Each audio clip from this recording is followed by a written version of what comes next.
Welcome to अंग्रेजी सूत्रास। मेरा नाम है पल्लव और हम कर रहे हैं द हिंदू एडिटोरियल की वोकैबुलरी की एनालिसिस, वो भी हिंदी में। The topic under discussion is status beyond faith on SC status post conversion. The first word is profess.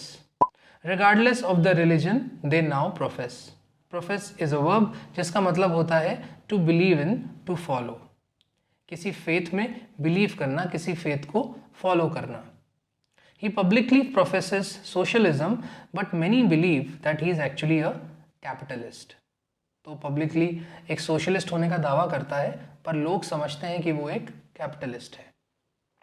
In our country people are free to profess the faith of their choice.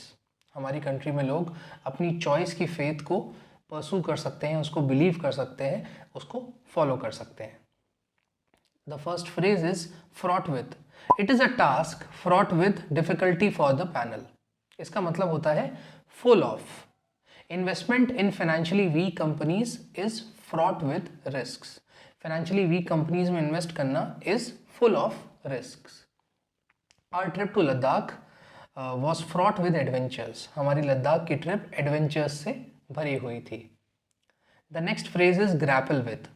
It will have to grapple with both social realities and ideological objections while addressing the core questions. इसका मतलब होता है to deal with or to understand something difficult. किसी मुश्किल चीज़ से deal करना या उसको समझना। Many youngsters are grappling with anxiety issues. He was unable to grapple with the office politics. वो ऑफिस पॉलिटिक्स को समझ नहीं पाया, ऑफिस पॉलिटिक्स से डील नहीं कर पाया। The next word is seminal. The government itself has described it as a seminal and historically complex sociological and constitutional question. Seminal एक adjective है which means highly original and influencing the development of future events. Something which is very basic और जिसने बाद की चीज़ों को influence किया। Steam engine is one of the seminal inventions of the 20th century. Steam engine के आविष्कार के बाद उस पर बेस्ड कई सारे आविष्कार हुए, so it is considered to be a seminal invention. Newton's theory of gravity is considered to be a seminal work for the modern physics.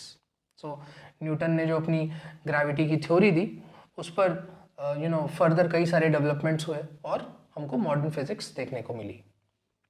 The next phrase is in the wake of. The panel's appointment comes in the wake of the court asking the center to clarify its position on the issue. इसका मतलब होता है as a result of, as a consequent of an event, किसी event के फलस्वरूप होने वाली चीज। The disciplinary committee was formed in the wake of the ragging incidents. Ragging incidents के फलस्वरूप डिसिप्लिनरी कमेटी का फॉर्मेशन हुआ। The security measures are heightened in the wake of the recent terrorist attacks. Recent terrorist attacks के फलस्वरूप security measures को बढ़ा दिया गया है, heighten कर दिया गया है। The next term is all pervading. It found the caste system to be all pervading social phenomena in India shared by almost all Indian communities. All pervading का मतलब होता है present everywhere. I can't withstand the all-pervading smell of alcohol in the local bar. एक local बार में alcohol की हर जगह बहुत ज़्यादा महक आ रही है and I'm not able to withstand it. मैं उसको सहन नहीं कर पा रहा हूँ। The all-pervading sound of the waterfall left us spellbound. हम लोग एक waterfall पर पहुँचे और चारों तरफ उसकी आवाज़ आ रही थी जिसने हमें निशब्द कर दिया। The next word is tenet. While the tenets of a religion may not allow discrimination. Tenet is a noun जिसका मतलब होता है most basic principle of a theory. For example, if A is equal to B, then A plus C is equal to B plus C. This is an example of a tenet. He was expelled from the religion for violating one of the tenets. Elon Musk is known to modify the tenets of doing business. लोग cash में payment लेते हैं, लोग online payment लेते हैं। Elon ने कहा कि मैं क्रिप्टो करेंसी में पेमेंट लूँगा, so he modified the core principle of business. The next one is counter views. किसी भी वर्ड के पहले अगर हम काउंटर प्रीफिक्स लगा देते हैं तो इसका मतलब होता है opposite. The main counter views are well known, so counter views का मतलब होगा opposite views. His counter actions were well planned. It is difficult to remain open to counter arguments. हम किसी से आर्ग्यूमेंट कर रहे हैं तो उसने कोई पॉइंट रखा, उसके पॉइंट ऑफ व्यू से उस चीज को समझना is very difficult. The last word is definitive. The commission will have to come up with a definitive study of these complex issues. Definitive is an adjective which means complete and final, something that cannot be changed. There are no definitive evidences of your innocence.